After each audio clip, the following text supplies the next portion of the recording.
Welcome to Halton News. It's Thursday, July 9th, and I'm Jessica Kading. There's been one new case of COVID-19 reported in our region since yesterday, and 3 more people have recovered. This brings the total number of active cases in our region down to 48.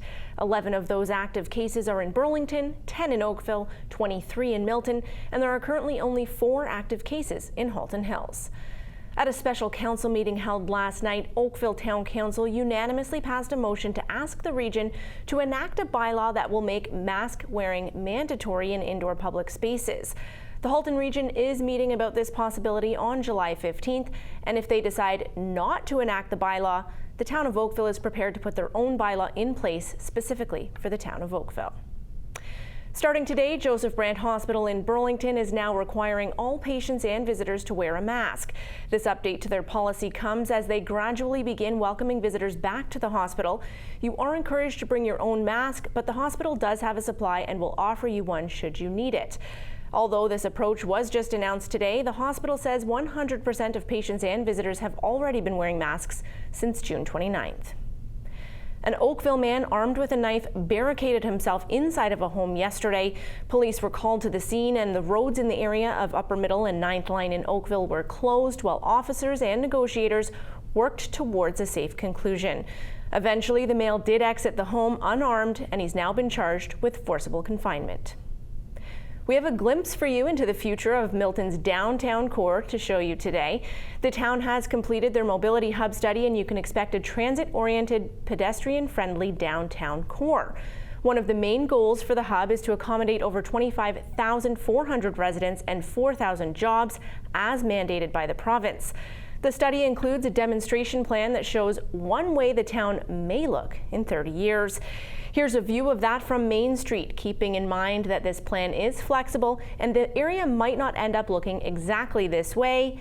Here's a view now from Ontario Street. The idea behind these photos is not to show an exact model of the future, but to give a sense of the scale of development that will be required to meet those density targets that have been mandated by the province. Finally, here's a look at the station view. To read the full report, please visit letstalkmilton.ca/mobilityhubstudy. The pandemic caused prospective home sales to plummet as sellers hesitated to invite unknown buyers into their homes. However, the real estate market is starting to slowly recover. Nikki Wesley reports. Realtor Tobias Smulders would normally experience a robust spring real estate market. He has never seen anything comparable to the reduction the pandemic caused. So at the beginning, it was almost like a grinding halt. Everything really slowed down. Our sales numbers in terms of number of transactions was down as low as 75 to 85% reduction in number of sales. To help sellers feel safer, masks, gloves, hand sanitizer, and even little booties to fit over prospective buyers' shoes are provided when showing a home. He explains the new precautions being taken by the entire industry.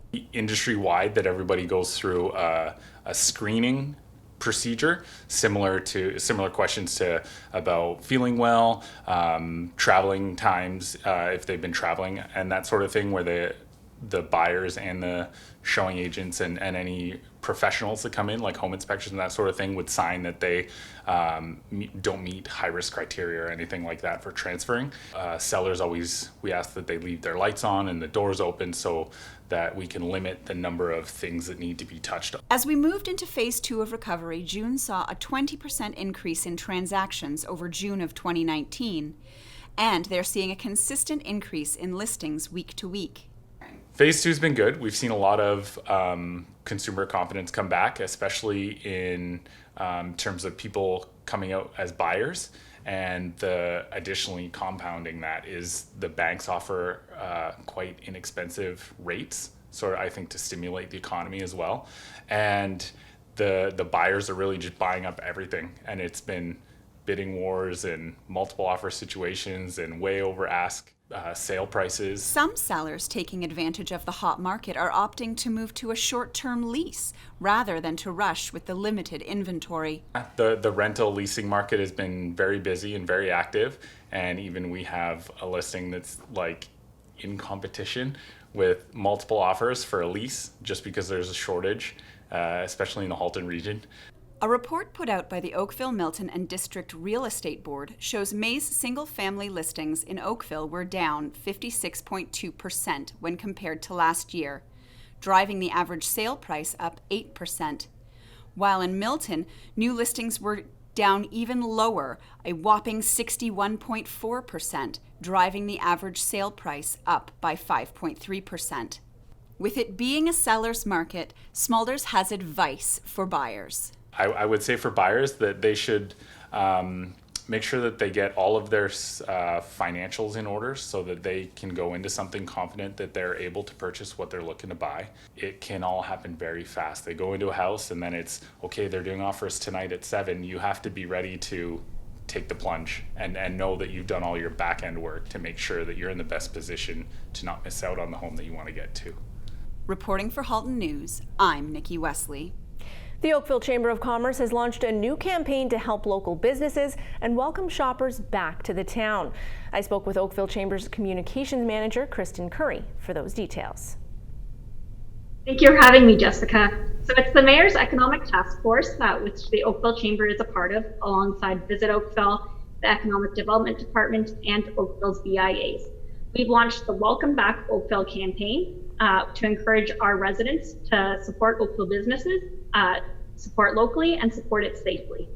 Now, one of the things that I have seen that's pretty cool about this new campaign is an interactive map. Can you tell us more about that?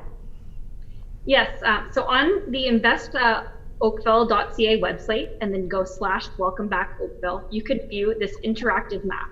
It has businesses that are open right now, how they're operating, so if they're operating with alternative services such as curbside pickup, delivery, or if there's limited store hours. You can find that all on the website.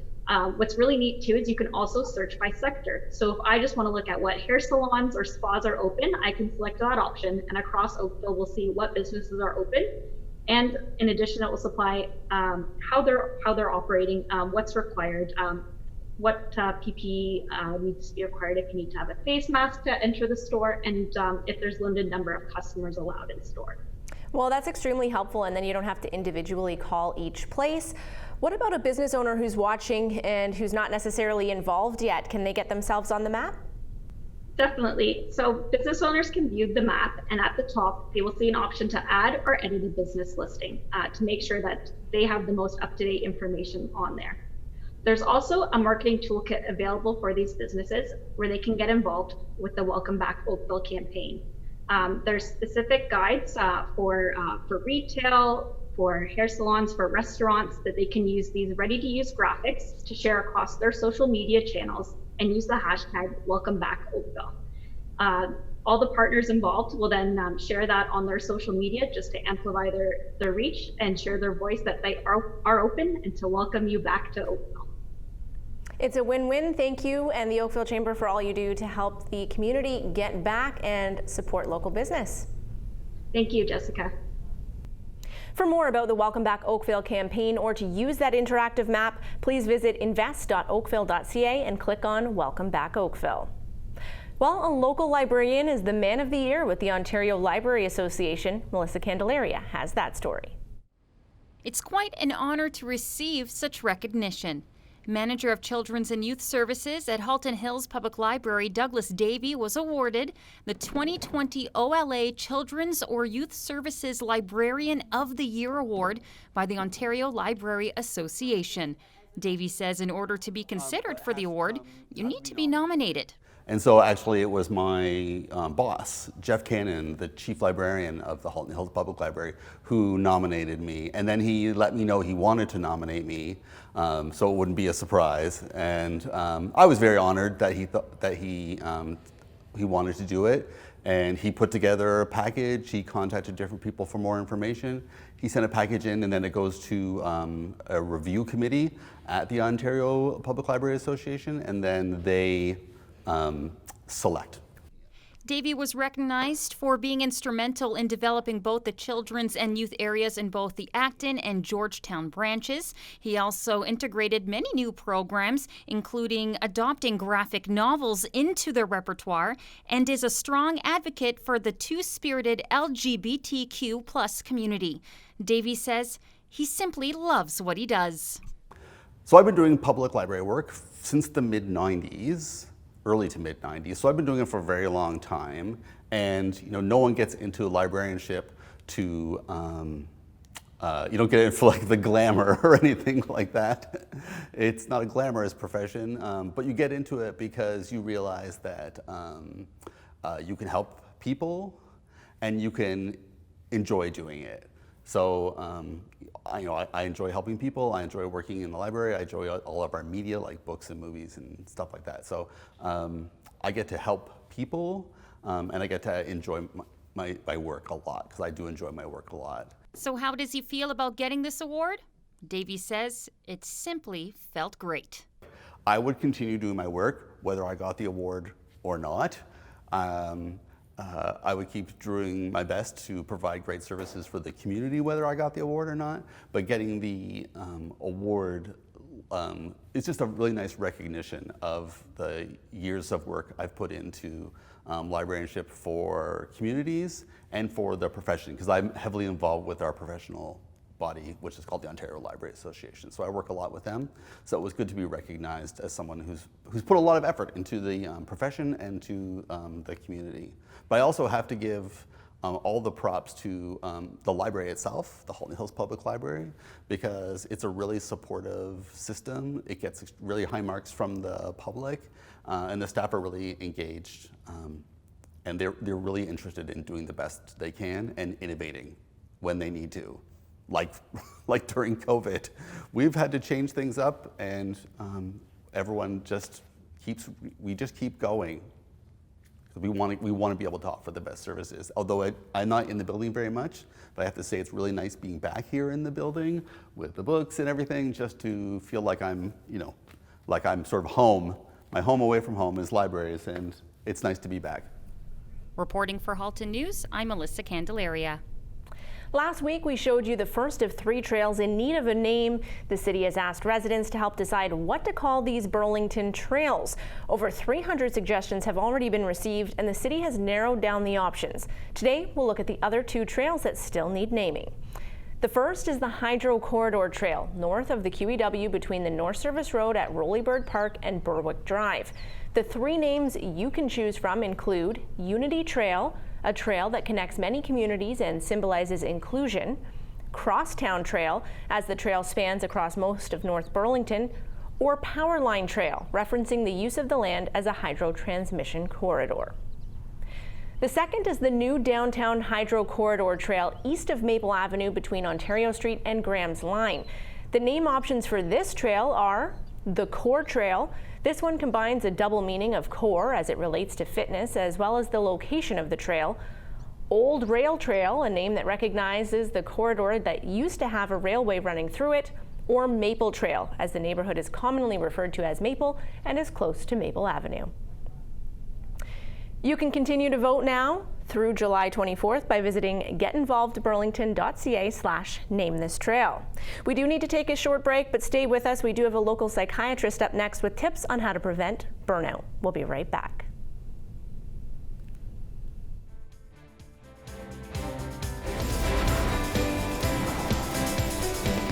Welcome back to Halton News. With all that's been going on with COVID-19, it may not come as a surprise that people are experiencing burnout. Dr. Ashok Bhattacharya of the Empathy Clinic is a psychiatrist who has some information that will hopefully help you prevent or recover from burnout. Hi, this is Dr. Ashok Bhattacharya speaking to you from the Empathy Clinic during the pandemic. And a lot of us are just waiting to go back to normal life where possible. But a lot of us are experiencing burnout. Burnout is what it says. It's when things feel too stressed out and things are beginning to snap and burn. Who's sensitive to burnout and susceptible? It's usually productive, people-pleasing professionals. They're piling on too much. They push harder and harder until something breaks. Burnout starts with physical and emotional exhaustion. It can make the person feel numb and detached, as if they're not caring as much as they used to. Finally, they might start to make mistakes. This is a problem because they may not want to share that they've made a mistake with someone because they're feeling embarrassed, humiliated, and ashamed. And it's really important to try and take inventory. In fact, anticipate that you're going to get burnt out. Doesn't mean you're going to, but it means that if you plan for it and maybe even prevent it. Be realistic, try and balance your life. Talk to colleagues, they are going through exactly the same thing. They can share you their story, maybe some strategies that they've been using to help, and they can also get the support from you, which is also very gratifying. Find a support group, that can be invaluable. Don't forget your brain fitness, which means looking after your health, your nutrition, exercise, and general sense of well-being. So please stay safe, take care, and we'll talk to you next time.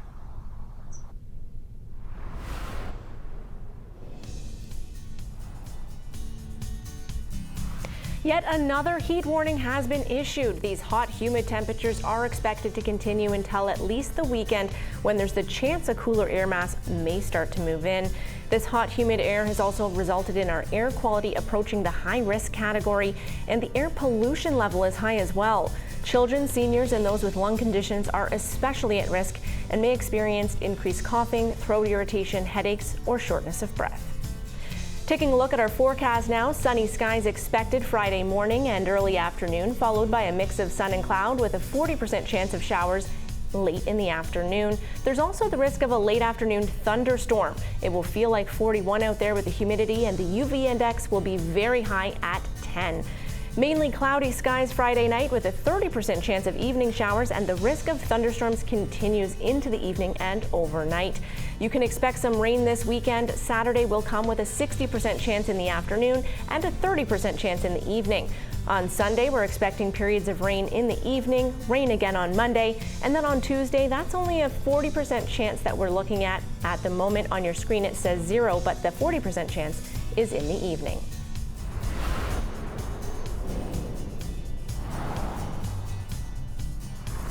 The Milton Sports Hall of Fame has announced this year's inductees. We spoke with the board member Rod McLaughlin this afternoon to tell us a bit about who they are.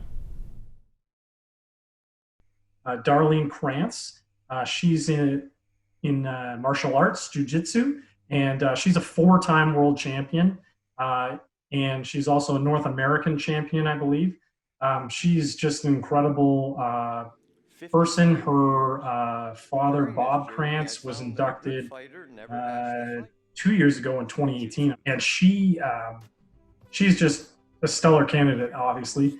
The other female is Martha Gleason. So this is actually a unique one because it's the first time that we're having a basketball inductee. So herself, Martha, and her husband, Pat, they started the Monarch basketball program in Milton. And really at the time when they started the program, there was really no basketball programs really in Milton outside of a high school, really. She was actually recognized by the Toronto Raptors in 1997 for all of her efforts in basketball. Travis Garretts is another spectacular one, aerial skier in freestyle skiing. Went to the Olympics and finished in 7th place, representing Canada. He's, really done it all in the world of aerial skiing. He had a silver in the World Championships. That's actually how he qualified for the Olympics.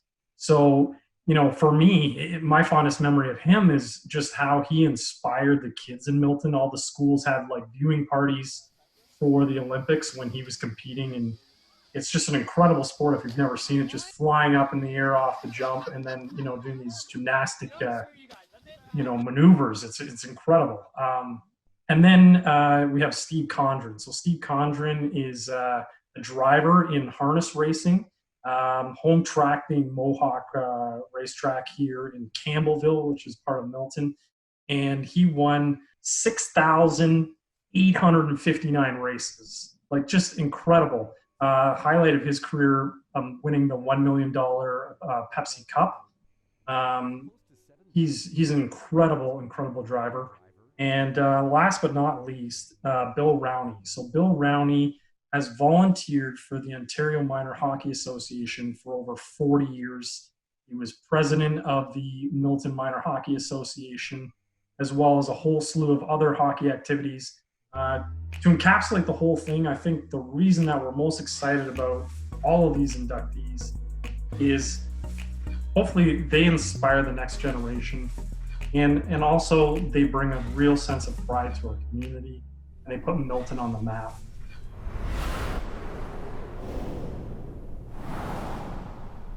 And now a look at how some of Halton's top companies performed in the markets today.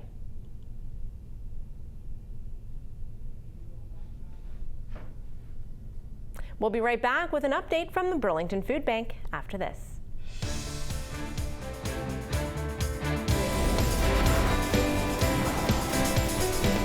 Thanks for staying with us here on Halton News. Up now, we have today's update from the Burlington Food Bank's Executive Director, Robin Bailey.